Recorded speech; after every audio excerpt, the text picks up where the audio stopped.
February 10th, 1981. Cedaredge, Colorado. After showing up at Cedaredge High School, 17-year-old Roger Ellison places his books inside his locker, but he never attends any of his classes that day and vanishes without a trace. One of Roger's teachers comes under suspicion when he allegedly makes some bizarre statements to Roger's mother, but no evidence links him to Roger's disappearance. Over the years, there are a number of odd developments, including a deathbed confession from a witness who claimed he saw Roger being held at gunpoint in the woods, but Roger's body is never found, and there are no answers about what happened to him. After that, the trail went cold.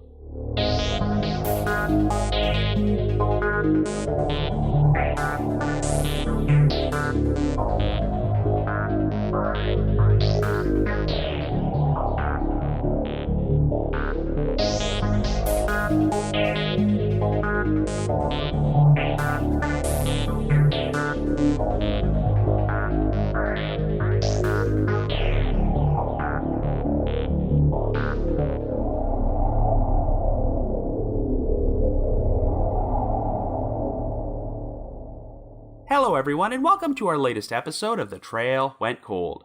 I'm your host Robin Warder, and this week we're going to be exploring an unsolved case involving a missing high school student, the 1981 disappearance of Roger Ellison. I first became familiar with this story when I featured it in an article I published for listfirst.com 9 years ago titled 10 Cases of Students Vanishing from Their Schools, and I've since received a couple of requests to cover it, as I don't believe the case has been featured on many podcasts. It involves a 17-year-old student named Roger Ellison who showed up for school one morning and was last seen placing books inside his locker before he told one of his friends he would see him in class. But after that, Roger just seemed to vanish into thin air, and he has not been seen for over 40 years. One of the key figures in this case is a man named John Pash, who was Roger's social studies teacher at the time and supposedly made some strange comments to Roger's mother, which put him on the police's radar, and a search would later be performed of Pash's former residence. Years later, an eyewitness would make a deathbed confession in which he claimed that he had seen Roger right before he was murdered, but no evidence was found to support this story. One aspect of this case that I'll be discussing on this episode is a lengthy series of threads at the Web Sleuths forum which date back 14 years and are a combined total of nearly 60 pages long. At one point, John Pash himself popped up in these threads to make a number of odd rambling posts in which he denied any involvement in Roger's disappearance and maintained that he was a victim of misinformation which had been spread about the case. Regardless of Pash's guilt or innocence, this is a pretty puzzling mystery, as over the years, there have been a number of rumors and theories about what might have happened to Roger, but no concrete evidence to support any of them. Since certain details about this story are pretty murky, there are a lot of unanswered questions, so I'm going to try and address all of them on today's episode. Anyway, before we get started, just a quick reminder that The Trail Went Cold is a weekly podcast, which is currently available for download on several platforms, including Apple Podcasts, Stitcher, Google Podcasts, and Spotify. So if you like this podcast, be sure to subscribe to it, and please leave us a rating or review on any of those sites to help spread the word. The Trail Went Cold is on Patreon, so if you would like to learn how to support the show, please visit our page at patreon.com/thetrailwentcold. For as little as $1 a month, you can garner access to exclusive rewards, which may include stickers and thank you cards, early access to episodes, and bonus content. So with all that out of the way, let us now explore the disappearance of Roger Ellison.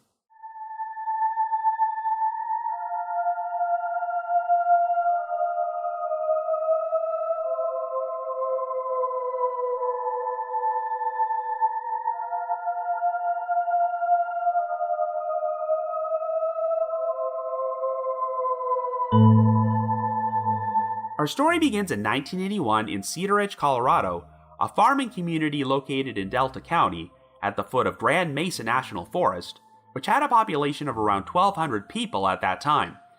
Our central figure is 17-year-old Roger Ellison, who lives with his parents, Ernest and Evelyn Ellison, in the unincorporated community of Eckerd, 6 miles away.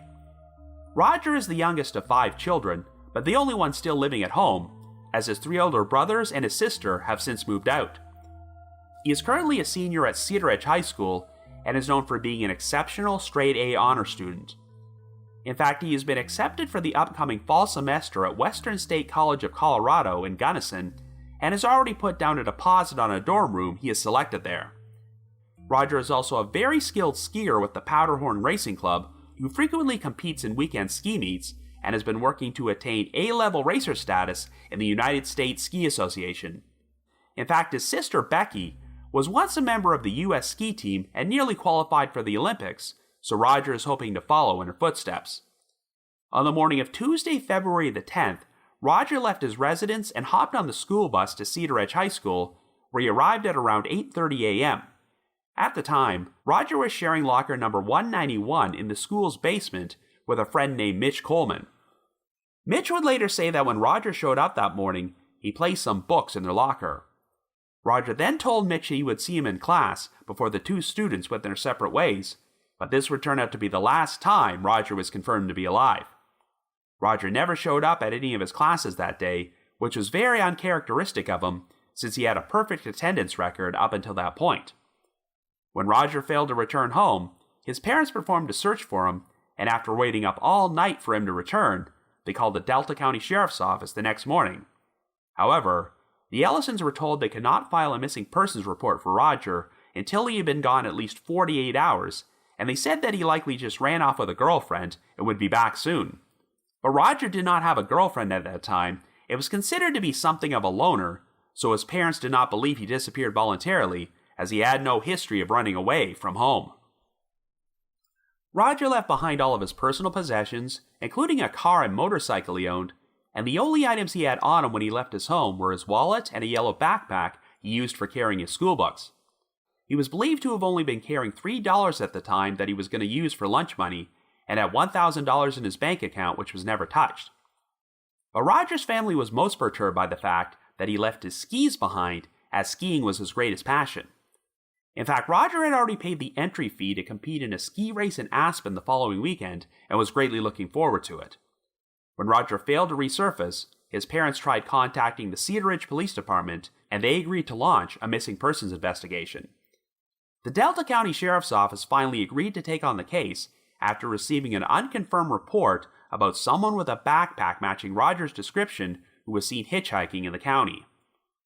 The Ellison family took the initiative to perform their own independent investigation, as they offered an $8,000 reward for information and spent an ample amount of time driving around the state to look for hitchhikers who resembled Roger.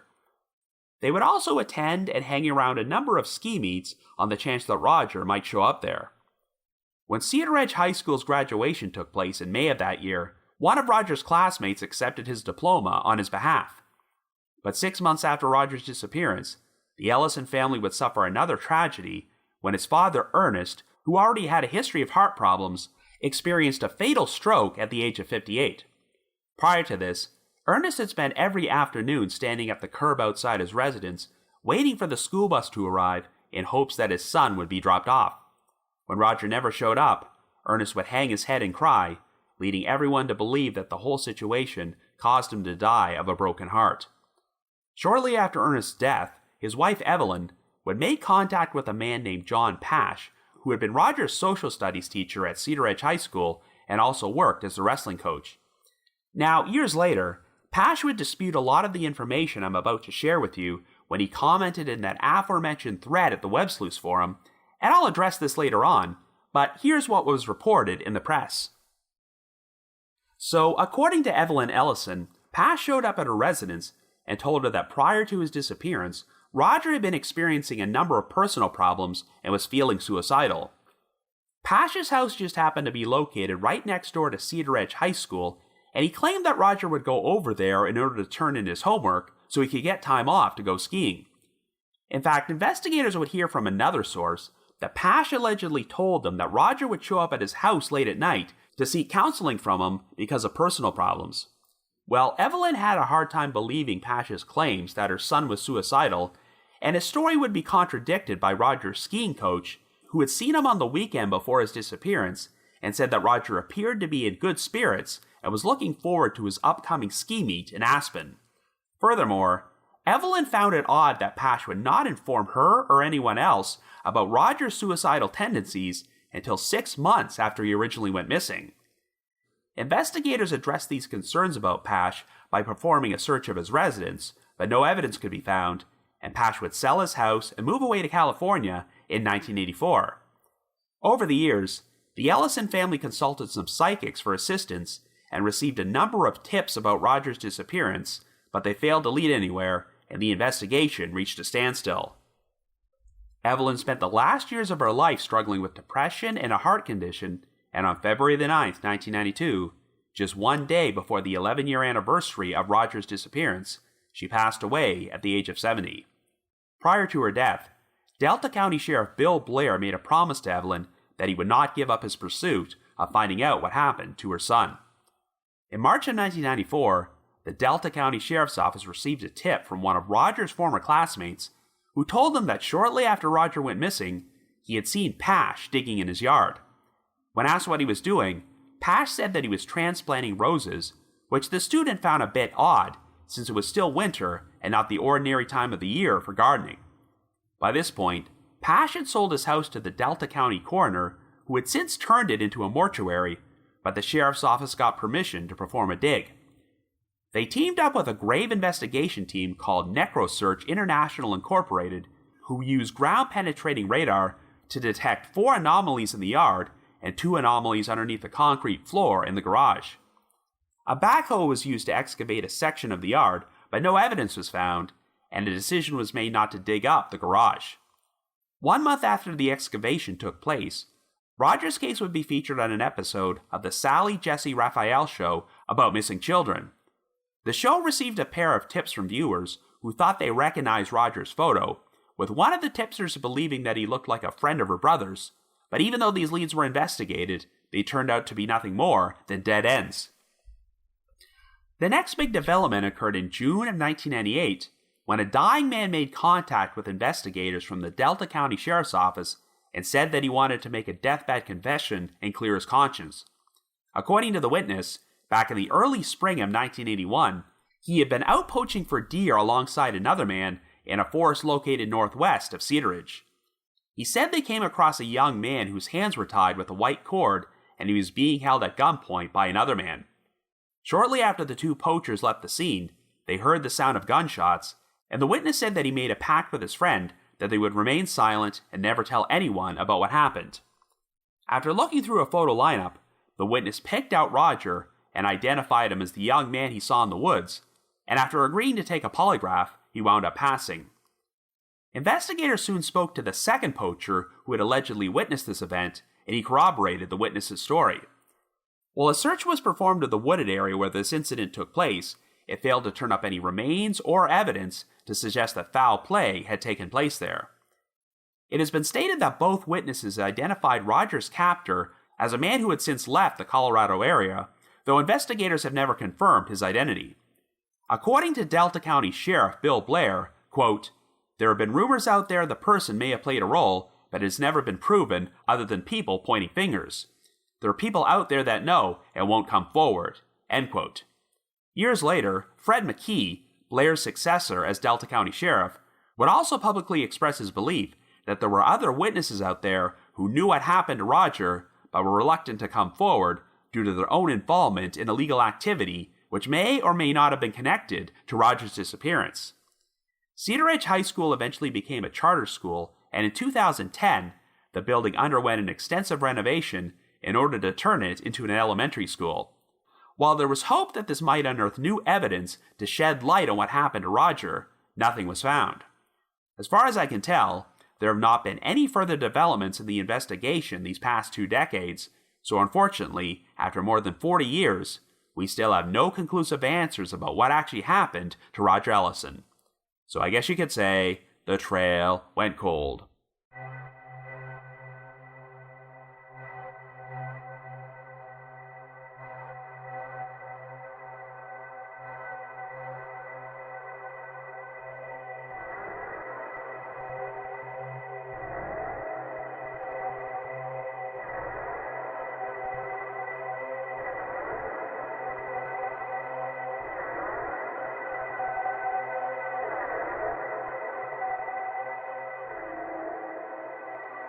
So I think I would definitely rank this as one of the more frustrating cases I've ever featured on The Trail Went Cold, as it almost seems like Roger Ellison just literally vanished into thin air in the middle of a crowded school. This is far from the only unsolved case I've ever seen where a student went missing while attending school, but the victims in many of those other disappearances were small children who would have been vulnerable targets for an abduction. But Roger Ellison was a 17-year-old male who was just 1 month shy of his 18th birthday and between 5'11" and 6 feet tall. And as a skilled skier, he also presumably would have been in top physical shape and not the easiest person in the world to abduct by force. One of the most baffling elements of this case is that the last confirmed sighting of Roger took place inside the school, where he put books into his locker and told a friend he would see him in class. All indications are that this was supposed to be nothing more than a routine school day, but Roger never attended any of his classes, so what could have happened to him during such a short amount of time? Regardless of whether Roger left the school alone or with someone, it is surprising that there do not appear to be any witnesses who saw him. This is why when the building was renovated over 10 years ago, people legitimately wondered if his remains might turn up there. So I think now would be an appropriate time to make mention of a blog about this case at the website findrogerellison.wordpress.com. The blog was maintained by a journalist named Lori Cumpston Harrison, who had been a classmate of Roger's at Cedaredge High School and graduated the same year he went missing. Harrison had previously written newspaper articles about the case and was constantly providing new updates. She seemed to have a vested interest in keeping Roger's story in the spotlight, but tragically, she passed away in September of 2011 after a lengthy battle against melanoma. Lori's obituary stated that solving Roger Ellison's disappearance was her professional passion, and even though her blog has not been updated for over a decade, it is still functional and contains some interesting information. She personally visited and photographed some of the case's key locations, including the Cedaredge High School building before the renovations took place, and the site of John Pash's former residence, which was located right next door. The blog contained a photo of Roger's original locker, number 191, which he shared in the basement with his friend Mitch Coleman, as well as a picture of the building's south exit. Assuming that Roger left the school immediately after parting ways with Mitch, his quickest route would have been to climb a set of stairs which led to the south exit and then use it to walk outside into a gravel parking lot. It's certainly possible that this is exactly what Roger did, but the big question is, why? Well, before we discuss this any further, I have to talk about the aforementioned web sleuth thread which I mentioned during the intro.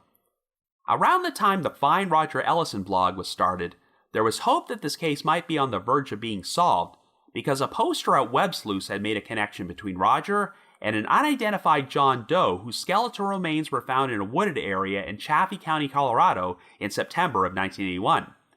Since the victim was believed to be in his late teens, there was a lot to suggest that he was a promising candidate to be Roger, but their dental records did not match, and the Chaffee County John Doe has never been identified.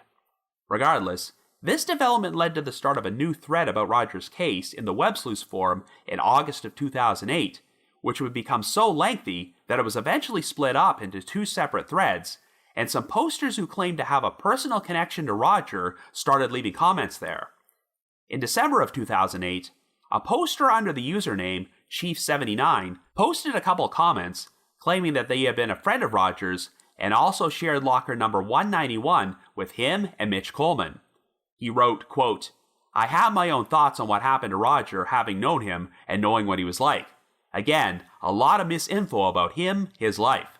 Things are never what they seem, and that was the case with Roger. Mitch and I spent a lot of times discussing our thoughts on what happened to Roger. I hope he found what he was looking for that day." End quote. Well, naturally, many of the posters there asked a bunch of follow-up questions about this, but Chief79 did not respond or leave any further comments. Obviously, you have to take his claims with a huge grain of salt, as I've never seen any official sources confirm that there was a third student who shared the same locker with Roger and Mitch. But the line, quote, "I hope he found what he was looking for that day," seems to imply that he believes Roger took off voluntarily. Well, the thread got a lot more interesting in July of 2009 when John Pash himself finally showed up and made a very long post, and these initial comments should give you a pretty good idea of his attitude. Pash wrote, quote, "Hello, sleuthies. I use this term because it is obvious that you all lack the skill necessary to be a true sleuth. And what is that needed skill? The ability to reason, both deductively or inductively. What you all do is take a questionable rumor, factualize it so you can make it fit your needs, and then pat yourselves on the back thinking you have made a substantial advance in criminal investigations. It is rather obvious that you are a group of wannabes." End quote. Pash then went on to rant about how a ton of misinformation has been spread about this case in order to give off the false impression that he was responsible for Roger's disappearance. I'll be providing more specific details about this as we go along, but I first wanted to mention that only about a month after Pash made his initial comments, Roger's sister, Becky Ellison Livingston, showed up in the thread under the username Silver1SB. Over the next few years, she would make a number of posts and confirm that she last spoke with her brother on the phone the night before he went missing. Becky said she didn't detect anything unusual about Roger and that he was looking forward to a ski race in Aspen the following weekend, so of course, she never believed that he ran away on his own. Becky also expressed her frustration with the investigation, as the authorities seemed unwilling to speak with her family anymore about Roger's disappearance, and tragically, she would pass away in November of 2017 at the age of 64. While I don't want to put words in her mouth, from the tone of Becky's web sleuth's comments, I got the impression that her family still believed that John Pash had some sort of involvement in Roger's disappearance. But let's get back to discuss Pash's comments in this thread. Regardless of his guilt or innocence, Pash comes across as very arrogant and condescending in his posts, and really doesn't do himself any favors. But on the other hand, if what he is saying is true, and he has spent the past several decades of his life being falsely accused of murdering one of his former students, then I can understand his frustration. Pash moved away from Cedaredge and went to California in 1984, and he implies that the cloud of suspicion surrounding Roger's case pretty much caused him to be run out of town. Pash claims that as a left-leaning liberal teacher, he already had a hard enough time fitting into a conservative community like Delta County, so once the rumors started swirling about him and Roger, the locals had no trouble believing that he was responsible for what happened. Now, the story goes that the main reason Pash even appeared on the radar as a potential suspect was because he approached Roger's mother, Evelyn Ellison, about 6 months after he originally went missing, and told her that her son was suicidal. If he was guilty, then this could be interpreted as an attempt by Pash to mislead the investigation and create a false narrative that Roger went off somewhere and killed himself. Well, during his web sleuth post, Pash claims that the story about him approaching Evelyn has been misconstrued. According to Pash, prior to Roger's disappearance, he had his social studies class complete an assignment where they answered some questions, and after the students turned them in, he would use their answers as some sort of experiment. Roger turned his assignment in, and Pash didn't think much of it, but after Roger went missing, he claimed that one of the detectives approached him and asked if he could see it. Pash agreed to turn Roger's assignment over, and the detective seemed very intrigued by Roger's answers to some of the questions, particularly in relation to other information he had found out about Roger. However, Pash claimed that the detective asked him not to disclose what Roger wrote in order to protect the investigation, so Pash would not share any specific details about the assignment or Roger's answers in his web sleuth posts. But Pash claimed that the detective soon got in touch with him and said that Evelyn wanted to speak with him about Roger's assignment. Pash said that he met with Evelyn and answered her questions as best he could, but maintained that he never officially diagnosed Roger as being suicidal. Regardless, it seems like Evelyn became suspicious of Pash, and that's how the rumors about him started to circulate, which led to what he claimed was a completely false story about him approaching Evelyn and telling her that Roger was experiencing a number of personal problems and might be suicidal. Now, you might recall that it's also been reported that Roger would show up at Pash's house in order to turn in his homework, and that he went there for late-night counseling sessions with Pash. In fact, one story has circulated that before Roger went missing, his father Ernest confronted Pash about this, telling him that Roger was not to bring his homework to his house anymore, and they were not to have contact outside of school. Well, Pash maintains that this story is 100% false. While he acknowledges that Roger may have brought his homework to his house and given it to his wife on 1 or 2 occasions, He denies that Roger ever went there to seek counseling from him. In fact, Pash says that Roger was just a student who sat in the back of his classroom and never participated much, so he barely knew him at all. Well, regardless of whether Pash's claims are true, it sounds like Roger's case was not the only series of rumors surrounding Pash during this time period. When I say that Pash lived directly next door to Cedaredge High School, I'm not exaggerating, as the two properties were only separated by a 3-foot-high rock wall where students often hung out and smoked. According to the Find Roger Ellison blog, stories circulated that Pash invited students to his home as a gathering place for after-hours group meetings in which they could talk about their personal problems. These meetings were not part of the official school curriculum, and while Pash did not directly monitor them, he was still inside the house when they took place. Naturally, this caused concern among the community's parents and led to unconfirmed rumors that Pash sold marijuana to his students and that drug use and underage sex took place at his meetings. Well, during his web sleuth posts, Pash completely denies all these allegations and maintains that no meetings like this ever took place at his house. He also lashed out at the Find Roger Ellison blog for spreading these false rumors, stating that it deserved the quote-unquote Best Use of Yellow Journalism award, but even though Lori Cumpston Harrison responded by extending an open invitation for an interview in which Pash could share his side of the story, it does not look like this ever took place.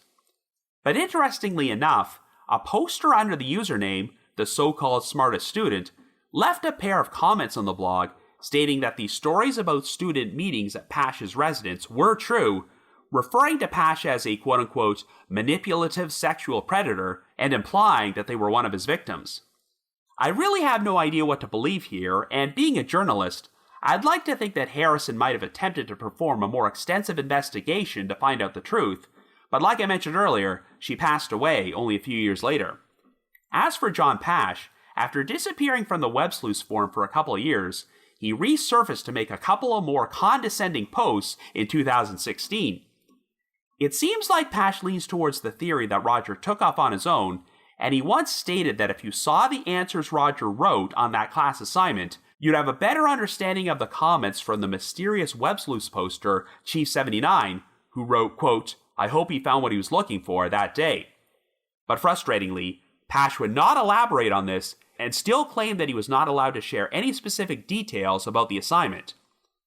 I should also mention that in April of 2022, just a few months before this episode's release, a poster under the username Pavlov's Dog showed up in the web sleuth thread claiming they were a former student of Pash's. They announced that Pash had passed away only a few days earlier, but I've been unable to find any official confirmation that this was true. So, what are we to make of all this drama? Well, unfortunately, it seems like Lori Cumpston Harrison, Becky Ellison Livingston, and John Pash, three individuals with a personal connection to this case who were keeping it alive on the internet and had a lot of key information, are now deceased.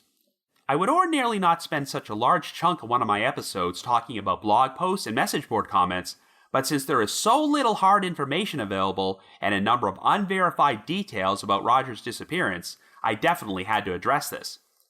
And of course, there's the cryptic comments from Chief 79, who also seems to hold the belief that Roger disappeared voluntarily, but I find it interesting how Chief 79 just seemed to disappear from the web sleuth forum before John Pash popped up a few months later. Since Pash seemed to hold the same views about Roger's disappearance that Chief 79 did, you could almost infer that Chief 79 was a dummy account created by Pash in order to push forward his own narrative. Now, while it's undeniable that Pash comes across as very unlikable during his posts, and I have no idea how much of the information he shared is actually true, he does make a number of valid points. According to Pash, his typical school day involved him teaching classes throughout the morning and afternoon, and after school ended, he would spend a couple of hours coaching the wrestling team, meaning that the earliest he often got home was around 6 p.m. Since Roger was last seen alive right before classes started, that really doesn't give Pash much of an opportunity to murder him and dispose of his body. Since he lived directly next door, I suppose the alternate theory is that Pash could have killed Roger, stashed his body in the house, went on to teach his classes at school, and then disposed of the body sometime after dark. But the issue is that it doesn't sound like his house would have been unoccupied that day, because at the time, Pash claims that he was married and had a 3-year-old daughter and 6-month-old son. Pash and his wife did eventually get divorced, though he claimed in his web sleuth post that the divorce did not actually take place until 1995. But if she was raising 2 small children inside that house, that also decreases the likelihood of Pash holding group meetings there where he did inappropriate things with students. And while a search was performed of the property years later because Pash had been seen digging up his yard, it probably wouldn't have been easy for Pash to bury Roger's body there with his wife and children around. But on the other hand, it's really frustrating that Pash would post about this so-called assignment Roger wrote for him, which supposedly holds the key to the mystery, and then say, "Oh, sorry, police have told me not to share its contents." Well, if that's true, then why even post about the assignment at all? I have to say that when I read Pash's web sleuth posts, I got flashbacks to another case which took place in Colorado during the 1980s, and that's the disappearance of 12-year-old Janelle Matthews, who was abducted from her home in Greeley and murdered in December of 1984. I've already gone into great detail about this case during previous episodes of the podcast, but long story short, a suspect named Steve Pankey was charged with the crime in 2020, and at the time of this recording, he is about to go on trial for the second time, as his first trial last year ended in a hung jury. As you well know, Pankey was a Patreon supporter of mine and popped up on law enforcement's radar as a potential suspect because he just had this incessant need to insert himself into the investigation and talked so much about the case that he allegedly revealed details which were not public knowledge and only the perpetrator should have known. Since there is no physical evidence against Pankey, the entire case against him seems to be based around his own suspicious statements, so the debate continues to rage on about whether he's actually guilty of this crime or nothing more than an obsessive true crime fanatic who loves to make himself the center of attention and just cannot keep his mouth shut. I do acknowledge that there does not appear to be any real evidence implicating Pash in Roger's disappearance, but I'd be lying if I said that I didn't get major Steve Pankey vibes from reading his web sleuth posts. For all we know, Pash may be a completely innocent man who is simply lashing out over being wrongly accused for so many years, but he also may be narcissistic enough that he can't resist the urge to insert himself into a discussion involving a case he's been linked to in order to speak to everyone else in the most condescending tone possible. I think the most frustrating aspect of this case is that it should have been relatively easy to determine if Pash had the opportunity to do this. If Pash was teaching class and coaching wrestling on the day Roger went missing, then hundreds of witnesses would be able to verify his whereabouts and give him an airtight alibi. I'm sure that if Pash just happened to be absent from school during this time period, it would have raised some major eyebrows. Yet law enforcement has never publicly confirmed this or stated that Pash was ruled out as a suspect. In addition to Pash's alibi, we also don't know if his wife and children were home on this particular day, and if his residence might have been unoccupied for an extended period of time. It seems like the only reason investigators even started looking at Pash to begin with is because he supposedly made some suspicious comments to Roger's mother, which he claims never even happened. So you have to wonder if they have additional information which implicates Pash that they have never released publicly. Since investigators dug up the yard of Pash's former residence following a tip in 1994, I do think that's a good indicator that they had not completely eliminated him as a suspect. I know there's been disappointment over the fact that ground-penetrating radar picked up a pair of anomalies beneath the property's garage and elected not to dig it up, but this may not have had any significance. During his web sleuth posts, Pash maintained that the residence did not even have a garage when he lived there, which, if true, seems to indicate that the owners of the mortuary built it after they purchased the property. And if there were human remains under that spot, I think there's a good chance they would have been unearthed while the garage was being built. If you've heard my previous episode about the Springfield 3 case, and the infamous rumor about the missing victims' bodies being buried underneath a hospital parking garage, you'll note that the detection of anomalies from ground-penetrating radar does not necessarily mean there's something buried there. I'm guessing that the authorities calculated the time and expense required to dig up the garage and the likelihood of Roger's remains being there, and ultimately determined that it was just not worth it. Indeed, even if Pash did kill Roger, I doubt he would have buried him on his own property, particularly if he had a wife and children living there. Not to mention that digging up the yard of a residence located right next to a school is the exact sort of thing which would attract attention. We know that Roger had a perfect attendance record, so him missing classes was very unusual, particularly since he showed up to school that morning and did not give off the impression that anything was out of the ordinary. If we eliminate the possibility of foul play, the cryptic comments left by Chief 79 suggest that Roger decided to run away on his own, but that scenario really doesn't make much sense since he left behind all of his personal possessions, left $1,000 untouched in his bank account, and was believed to have only had $3 on him that day. He also owned a car and a motorcycle which were left at his house, so what would he have used for transportation? I think the alternate explanation is that if Roger really was feeling suicidal, I suppose he could have made the decision to leave the school and go off to some remote location to end his own life. Cedaredge is surrounded by wooded areas, so it's not unfeasible that Roger could have gone there to kill himself and his remains have never been found.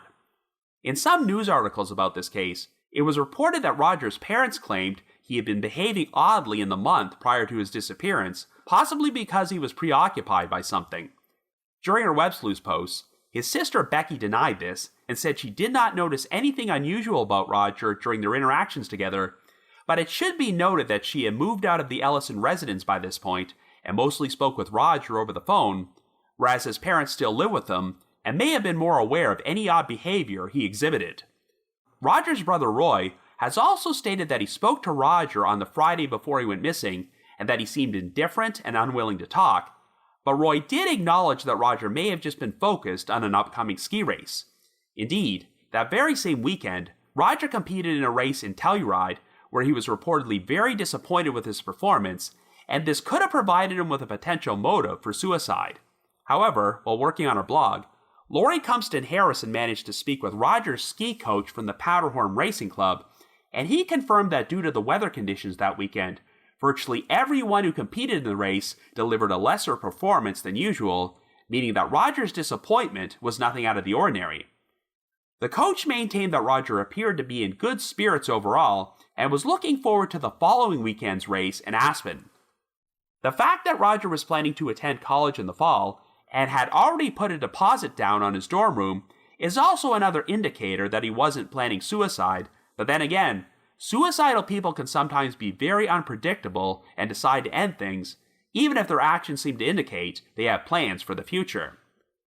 The fact of the matter is that this took place 41 years ago when people just did not have as much as an understanding about mental health as they do today, so it's certainly possible that Roger could have been suicidal without giving off any obvious warning signs. If John Pash was telling the truth during his web sleuth comments, and that's a big if, then the implication seems to be that Roger's answers during that mysterious class assignment caused investigators to look at the case in a different light, as perhaps they gave off the impression he was feeling suicidal. While there's no evidence to support this, another theory which has been pushed forward is that Roger may have been gay, which was way more taboo back in 1981, so perhaps he wrote something in his answers to point in that direction. However, assuming this assignment actually existed, that doesn't necessarily mean that any of Roger's answers have significance to this case. Whenever someone goes missing under mysterious circumstances, it's not uncommon for things that the victim said or wrote prior to their disappearance to be interpreted in a much different light, particularly if there are no conclusive answers about what happened. But if Pash is lying about the assignment and took the initiative to approach Evelyn Ellison to inform her that her son was suicidal, you have to wonder why he didn't say something earlier, even before Roger went missing. This allegedly happened shortly after Evelyn's husband Ernest passed away from a stroke, so it seems a bit messed up that Pash would do this to a woman who was experiencing all sorts of grief. Incidentally, Ernest waiting outside for the school bus every day on the hope that Roger would arrive home is one of the saddest things I've ever heard about a victim's family in a missing persons case, and it probably isn't an exaggeration to say that he died of a broken heart. I mentioned earlier how it was reported that Ernest once confronted Pash because he didn't like the idea of Roger going over to his house to turn in his homework, a story which Pash maintains is not true. But if it was true, this could explain why Pash did not make contact with Evelyn until after Ernest passed away. I really have no idea how much fraternizing Pash did with Roger outside of school, or if there's any truth to the rumors that Pash allowed students to hold group meetings at his residence. I would be interested to know if these rumors had already been circulating prior to Roger's disappearance, or if they started circulating as the result of Pash being looked at as a potential suspect. It's certainly possible that Pash may be completely innocent of any involvement in Roger's case, but has still done some troubling and inappropriate things with other students. So now we have to talk about what is undoubtedly the most bizarre lead in this case, and that's the deathbed confession from the poacher in 1998, who claimed that he witnessed Roger being held at gunpoint by a man in the woods moments before he was likely shot to death. While it doesn't sound like law enforcement has ever publicly discounted this story, there are definitely a number of problems with it, and so many unanswered questions. I guess the main reason investigators believe there might be some truth to it is because the eyewitness passed a polygraph, and while they're definitely not reliable, the other poacher who was supposedly with them when the incident took place corroborated his story. The two men supposedly made a pact to remain silent about what they saw, possibly because poaching is illegal, and they figured they might get into trouble for it if they came forward. But I'd like to think that if you were a material witness to a homicide, the authorities would not bother to file any charges against you for poaching, so would that really have been a serious enough reason to remain silent for 17 years? While I try not to judge people for acting a certain way in stressful situations, it does seem odd that a pair of poachers who would have been carrying firearms would not try to intervene when they saw that Roger's life was at risk. Honestly, when I first heard about this deathbed confession, I wondered if perhaps the poacher himself was responsible for Roger's murder. He wanted to lead the authorities to Roger's remains without actually admitting his own culpability, so he concocted this story about witnessing Roger get murdered by a third party. However, investigators have never given off any indication that they believe the poacher or his companion were responsible for what happened. Since their identities have never been made public, we really don't have much of an idea about how credible they are as witnesses. I guess it's possible that they could have witnessed an incident involving the murder of a completely different young man who was not Roger and wound up misidentifying him, but what are the odds on that? I get that investigators might need to withhold certain details about this story from the public, but I find it frustrating that it's unclear when exactly this incident supposedly took place. The sources only state that it occurred during the early spring of 1981, but since Roger went missing on February the 10th, does this mean he was kept alive in captivity for an extended period of time? The witnesses also apparently identified the man who was holding a gun on Roger, and while his identity was not disclosed, they did say it was a man who had been the subject of rumors in this case and had since left the Colorado area. Well, that certainly applies to John Pash, but if this took place on the same day Roger went missing, wouldn't Pash have been teaching class during this time period and have an airtight alibi? Even if these witnesses positively identified the gunman, I can understand the reluctance to make an arrest without a body or other corroborating evidence, but at the very least, do the authorities make any further attempts to question this individual? But here's another aspect of the story which has left me scratching my head. The September 12, 1998 edition of the Grand Junction newspaper, the Daily Sentinel, features a quote from lead investigator Dave Duncan, who references the story which was shared by the two poachers and states, quote, "Supposedly, it was over a bad cocaine deal. Ellison had absconded with the money and given it to his friends." End quote.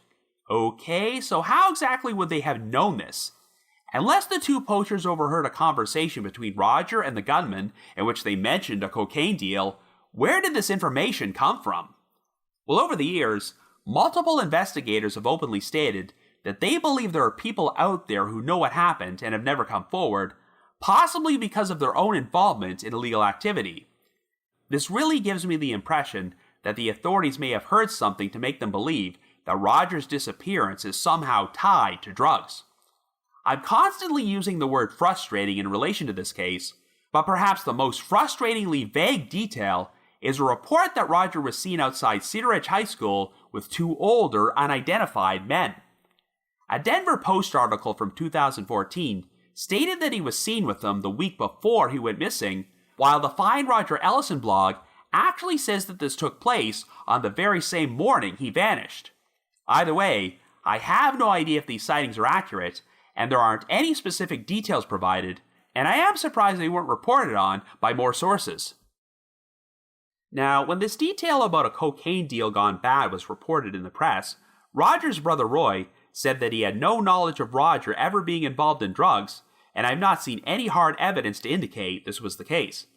However, it has been reported that Roger's parents were going through a tough time financially, and while Roger earned some additional income by working at such places as a grocery store and a peach orchard, his family wondered if someone might have exploited this situation by luring Roger away from the school with the offer of a job. Since all of his siblings had since moved out, and he was the only one still living at home with his parents, Roger may have felt some sort of obligation to help them out, even if it involved being lured into doing something which he ordinarily might not have done. So if these reports of Roger being seen outside the school with two men are accurate, it's possible that after placing his books in his locker, Roger took a moment to go meet them. He may have only intended to go outside for a few minutes and was planning to go to class afterward, but something happened which either led to Roger being abducted by force, or coerced or convinced to leave the area in a vehicle with one or more individuals who later killed him. It is surprising that something like this could happen at a high school without any witnesses reporting anything unusual, but then again, maybe there are witnesses who did see something and just have their own reasons for not coming forward. Of course, this is all just speculation on my part, but it's not like any of the other explanations about what happened to Roger make much sense either. For all we know, these vague statements that law enforcement has given over the years might imply that they already do have a pretty good idea about what happened, but without a body or any other evidence, they are powerless to do anything unless someone gives them information. I can honestly say with the information we do have, I really don't have much of an idea about what happened here, as this case is a major head-scratcher.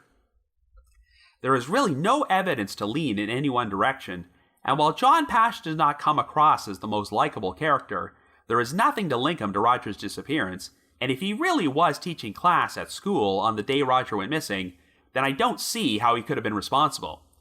If Pash really did pass away earlier this year, he may have taken some secrets to his grave with him, but if all these rumors about Roger being killed for something drug-related are true, then perhaps Pash is nothing more than the ultimate red herring and has every right to be angry about being falsely accused.